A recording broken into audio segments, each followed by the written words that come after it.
晨啊，咁多位，我而家就係喺呢一個桃太郎嘅故鄉啊，亦即係岡山縣。咁岡山縣咧就其實係喺日本本州嘅南部啦，而呢一度咧亦都會有呢一個岡山機場。咁如果喺東京嗰邊過嚟咧，其實係1個鐘頭嘅飛機；而喺大阪同名古屋嗰邊過嚟咧，其實都係1個鐘頭嘅新幹線啊，非常方便。咁但係我而家咧就係喺 JR 嘅倉敷站，我今日咧就會過咗嚟呢一個倉敷地區玩一咗呢一邊先，因為呢一邊咧其實我做資料搜集嘅時候咧都幾熱鬧㗎，會有啲神社啦，又會有商店街啦，好多咖啡店、餐廳咁樣。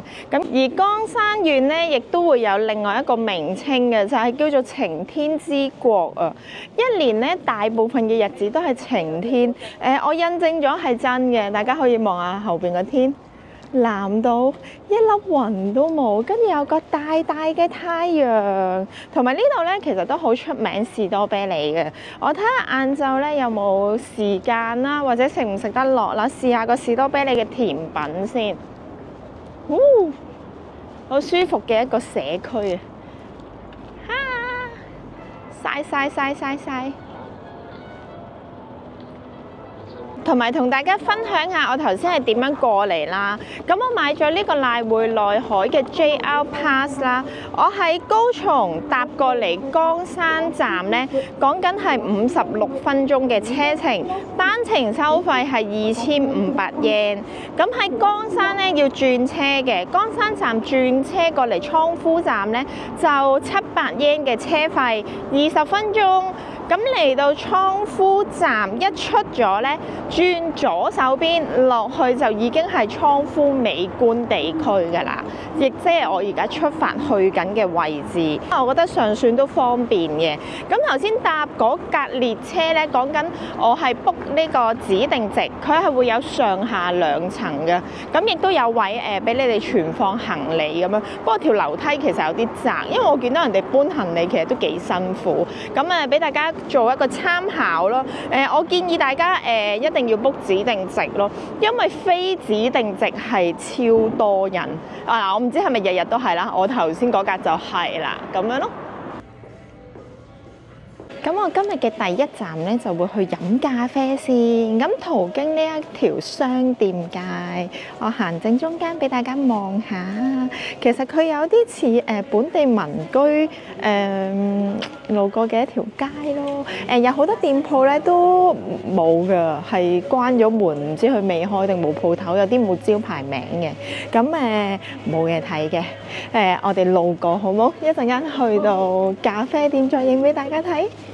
今日要幫襯嘅咖啡店啦，我見到入邊有音響喎。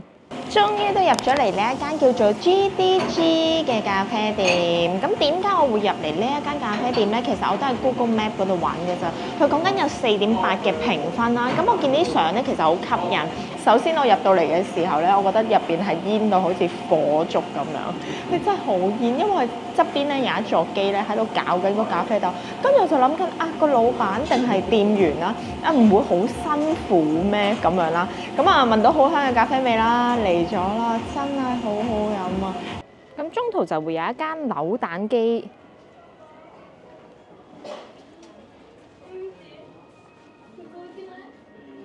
就喺呢一個扭蛋店嘅旁邊有一間專係賣舊玩具。我頭先竟然咧見到我細個咧喺麥當勞食，跟住換開心樂園餐嗰隻公仔嗰個漢堡包，哇！真係好有回憶。大家有興趣就入去睇下，入邊有咖啡飲㗎。跟住喺呢間鋪嘅旁邊咧有一間咧係賣超人玩具嘅，都係好有古舊嘅感覺。穿過咗呢個商店街之後呢，其實一出到嚟呢，已經左手邊就係亞智神社。咁雖然商店街呢唔係太多嘢睇啦，但係我覺得呢，其實唔係一個貶義詞嚟嘅，入邊係真係好淳樸。跟住我頭先喺個橫巷度仲影咗一陣相添，好舒服咯，人流唔多，真係行得好舒服。跟住有間好好飲嘅咖啡店啦，有啲玩具店啦。呢一邊呢，都有啲故式故鄉鄉嘅感覺，好寧靜嘅。而家咧就向住呢個倉敷村出發。倉敷村咧以前咧就係愛嚟運送貨物嘅一條河流咯。咁左右兩邊咧都會有一啲手信店啊、特色商店啦，都係一啲買嘢嘅地方。反而離開咗商店街呢一度咧，好似仲多嘢睇。呢一度就係倉敷嘅考古館啊！咁入去係要俾錢嘅，500 yen 一個人。其實倉敷啲建築物真係好靚。呢度就係倉敷村啊！其實呢度真係有滿滿嘅打卡位咯，大家可以見得到啦。河流上面係會有一個倒影啦。咁另外呢一邊嘅後方就係中橋咯，橋嘅位置都係大家打卡聚集嘅地方。咁如果大家有興趣咧，都可以喺呢度坐人力車嘅，2個人1800 yen。咁啊有個哥哥喺度拉你咁樣周圍去啦，而後方可以坐呢啲艇仔嘅，我見到喺側邊買飛咧700 yen 一個人咯，咁就會喺呢一個倉敷村嗰度河流咁樣。大家有冇發現有幾咁好天幾咁曬啊？啱啱經過嗰度咧，就係即係我身後嘅位置咧，就係上船仔嘅地方咯。佢冇寫搭幾耐嘅都係，不過都係烈日當空嘅。嚟呢度嘅時候晴天之國啊嘛，記得做足防曬或者戴眼鏡咁樣咯。旁邊亦都會有一啲食甜品賣果汁嘅地方啊。頭先所講江山縣有一個士多啤梨好出名，咁呢度都會有果汁同埋有甜品咯。但係佢果汁都唔平㗎，880 yen 一杯㗎，個甜品3300 yen 啊喂！咁一啲商店都係賣下襪啊、鎖匙扣啊、一般嘅產品啦。咁 book mark 咗一間咧叫做天領嘅餐廳啦。我本身入嚟咧係諗住食一個牛肉檔，上面有隻雞蛋嘅，咁但係已經賣晒啦。咁我就轉陣啦，就食咗一個1800 yen 嘅 set，入邊有鯛魚刺身啦，有天婦羅，有飯，有湯，有前菜，有漬物咁樣。咁啊試一試呢個刺身先。好新鮮，佢除咗有油甘魚啦，有鯛魚同埋有三文魚嘅，咁佢 total 就會有7件啦。天婦羅，佢炸粉咧屬於偏厚嘅，但係個蝦咧本身都好新鮮掂。不過其實我覺得咧，日本食呢啲 set 咧，坦白講都唔會太差咯。佢每樣都有少少，咁啊可以試到好多唔同嘅種類咯。其實佢都幾多海鮮喎。帆立貝，北寄貝上面咧係會有一個類似 honey mustard 嘅醬咁樣嘅，係黃黃地色。好食喎，幾清新。本身咧行過嚟就係諗住去我身後呢一間倉敷犬博物館入邊睇下嘅，但係佢冇開啊！但係呢個咧，我覺得好搞笑喎，佢成個屋頂咧都係企咗我諗3至4排嘅狗喺度咯，好得意啊！跟住門口咧就有隻大灰狗，但係我睇佢玻璃望入去咧，佢係其實應該係賣一啲咧比較古舊嘅玩具咁樣咯。跟住門口就有個好有歷史價值嘅汽水機。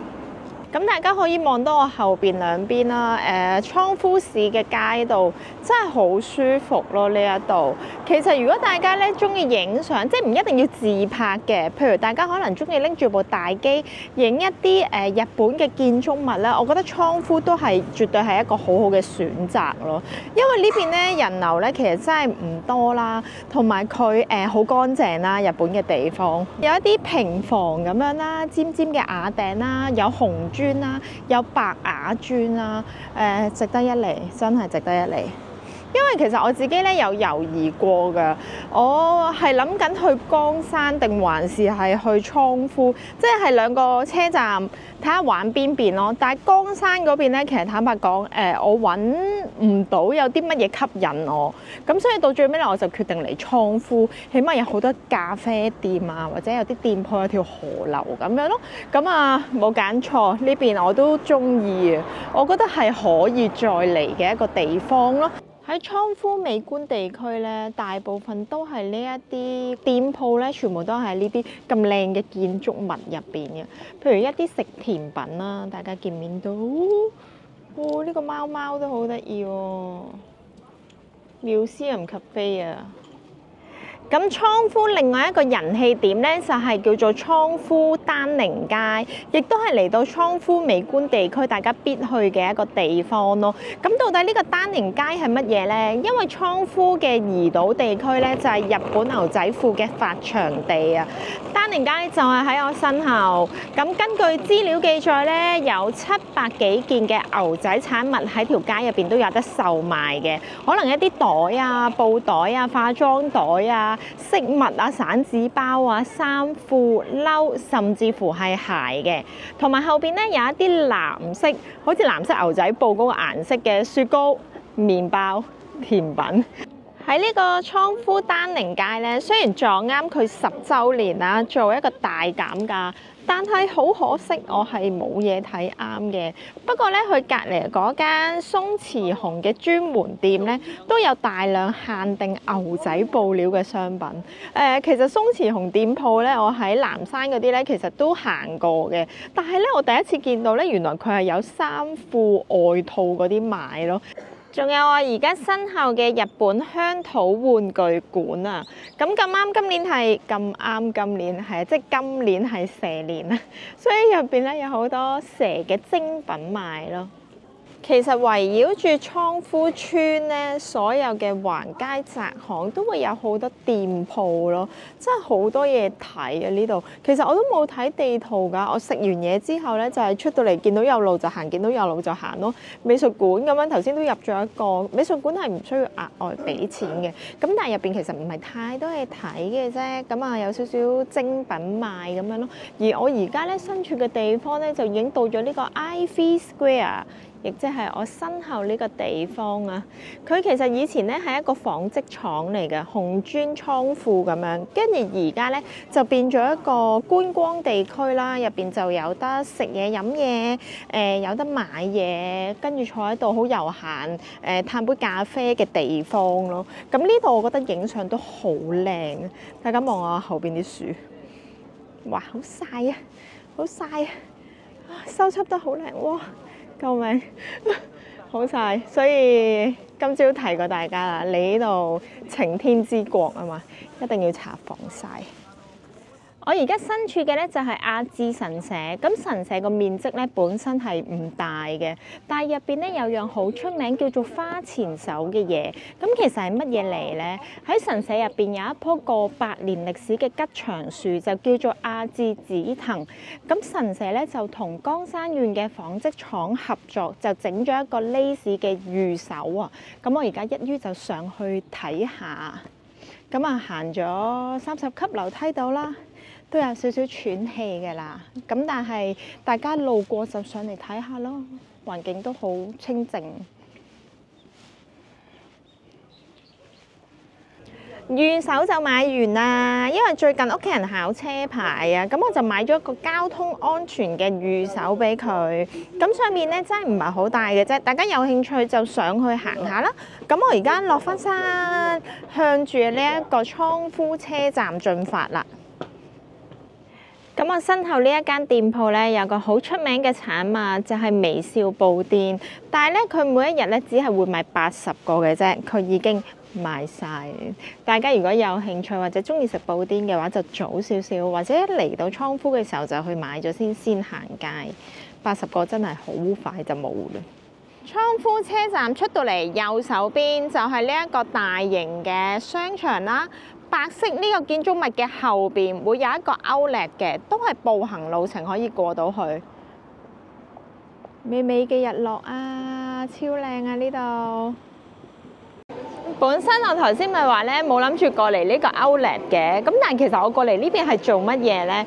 因為咧我喺車站嗰度咧就發現咗張 poster， 呢邊咧係有一個公園，係有15萬粒嘅 LED 燈組成嘅一個花園啊！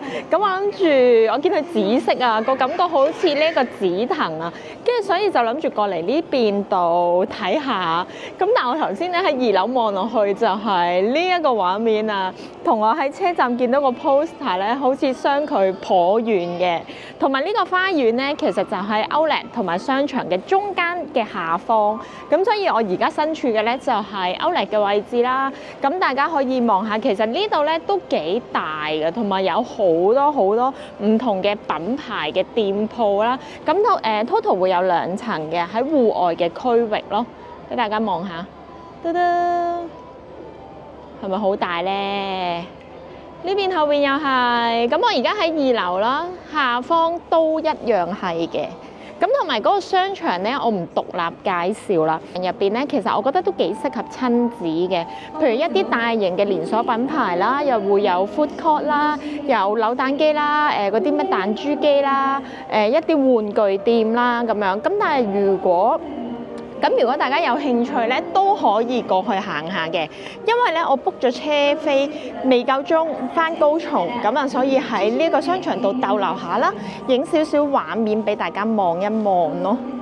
喺呢個咁舒服嘅環境底下，我就做一個倉敷地區嘅小總結。咁我覺得倉敷呢個地方呢，我個人係非常之中意啦。特別係美觀地區嗰一邊呢，其實我覺得又靚又舒服，而佢又唔會悶，又可以睇嘢。我建議呢，就預留大半日嘅時間可以擺喺呢一邊嘅。咁商場行唔行呢，就見仁見智啦。咁起碼食嘢飲嘢嘅地方或者買嘢嘅地方佢都有啊，唔會悶啊。我就會翻去高松，都係要去翻岡山站轉車，再轉翻去高松站嘅。咁 total 嘅時間呢，就個半鐘到咯。咁倉敷地區嘅視頻可能就到呢度啦。咁大家離開之前記得訂閱我嘅 YouTube channel， 撳埋個鐘仔。我哋下條片再見。大家記得俾個 like， 訂閱埋我嘅頻道，同埋撳埋個鐘仔啊！